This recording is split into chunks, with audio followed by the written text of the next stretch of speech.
Hi, my name is Jordan Allen. This is my informative speech on sex trafficking.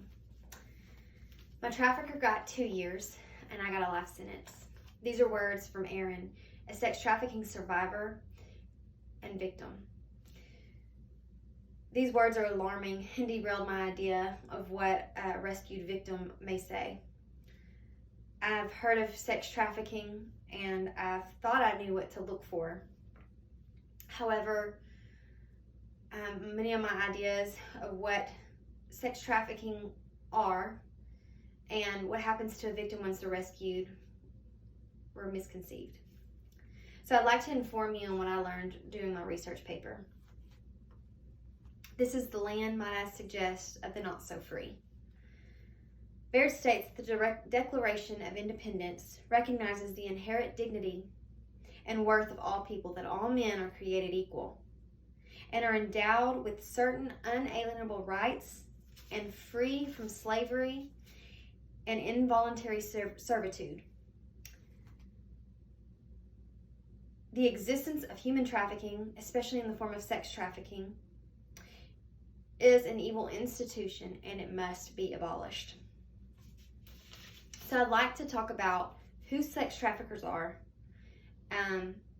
and what happens once they're rescued and some ways that society has jumped in to help.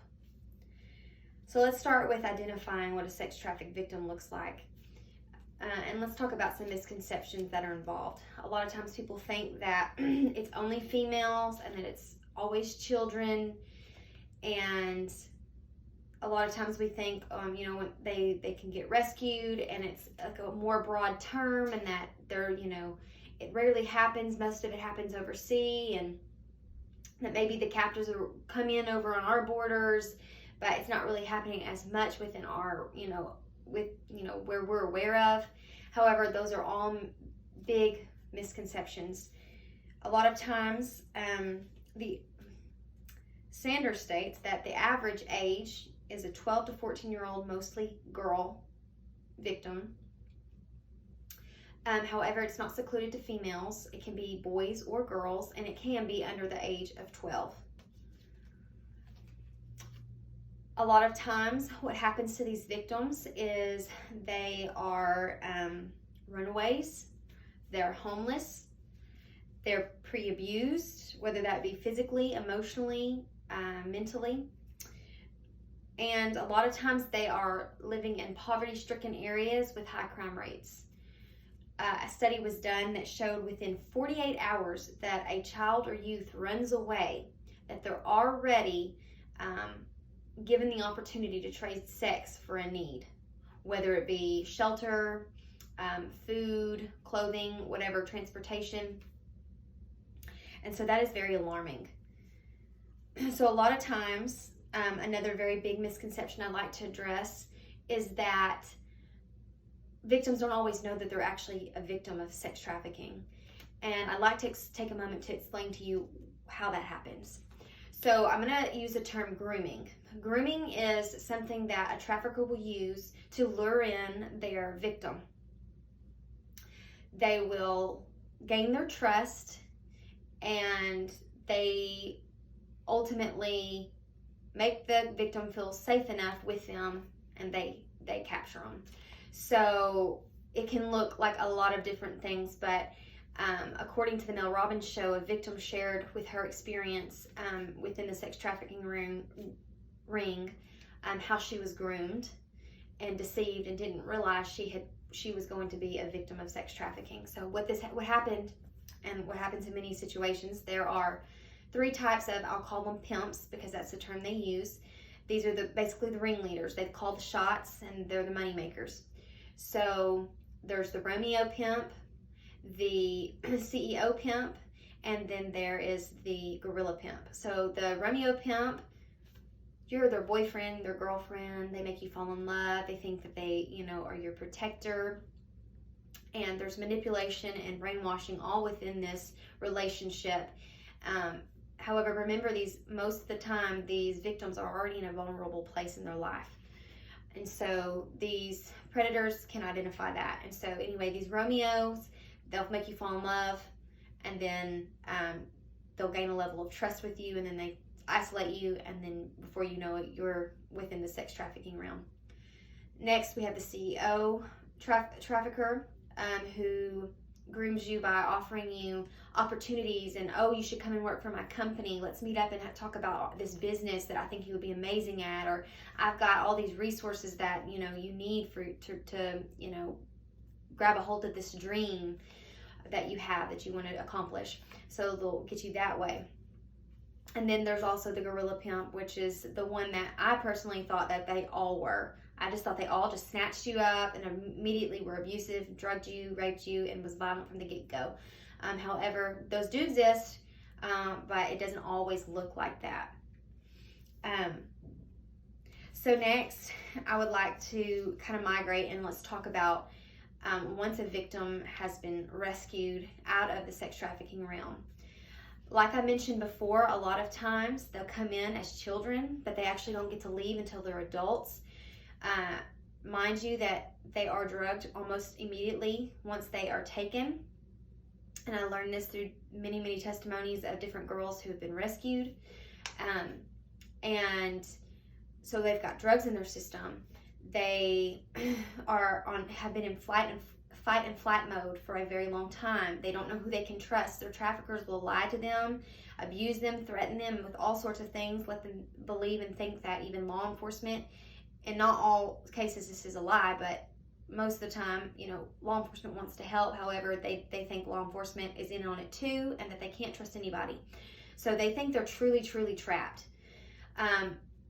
So when law enforcement comes in and they handcuff them and they throw them in the car and they're rough with them, this re-traumatizes them. And then they're thrown into this, they become criminals because they aren't given the fair chance to explain or express where they're coming from.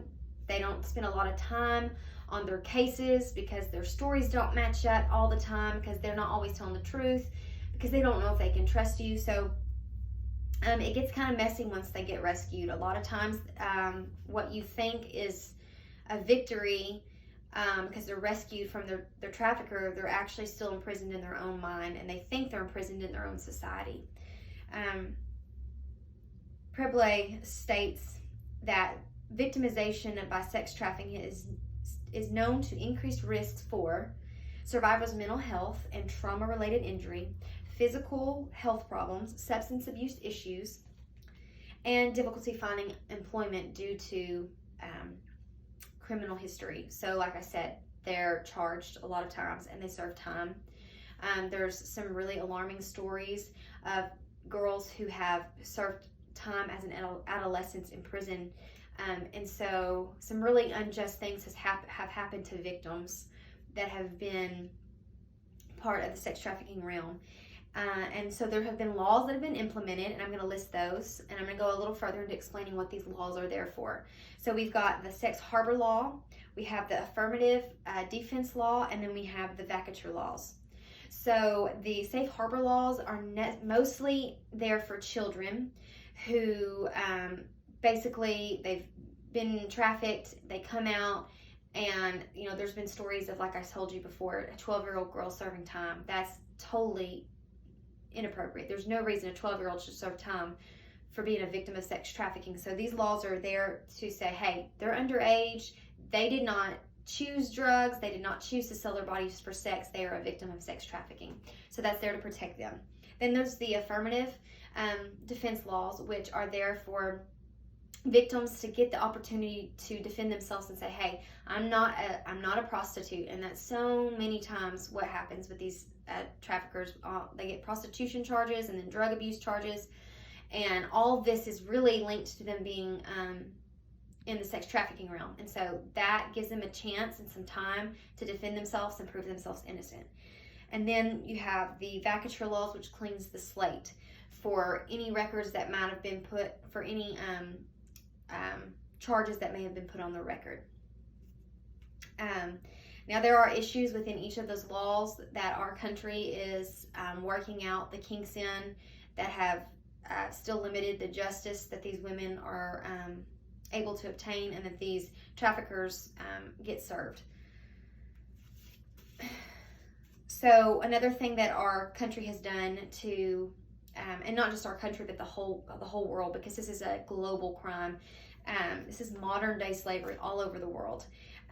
They have mandated reporters in 6 different locations over the world. And what these mandators do, mandated reporters do, is they report anytime there is a case of any kind of child abuse. And so it sets red flags up and things like that. And I have the resources on my slideshow that you can look at, and a website that shows all the statistics. Numbers are really hard to track in this crime because of the kind of crime it is, but they do the best they can. So now that we know how to identify kind of what a groomer is and the types of pimps that there are, we know that there's laws that can help. I would like to just close with this. Titchen states that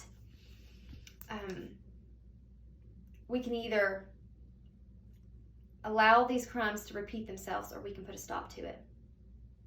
And it's up to our judicial system, our law enforcement, our education system, our medical field, and us to stand up for justice, to know what's going on in our nation and not to turn a blind eye. And I believe if we can work together in these areas, that we can truly experience an abolishing of modern day slavery and really live in a country that's free. Thank you.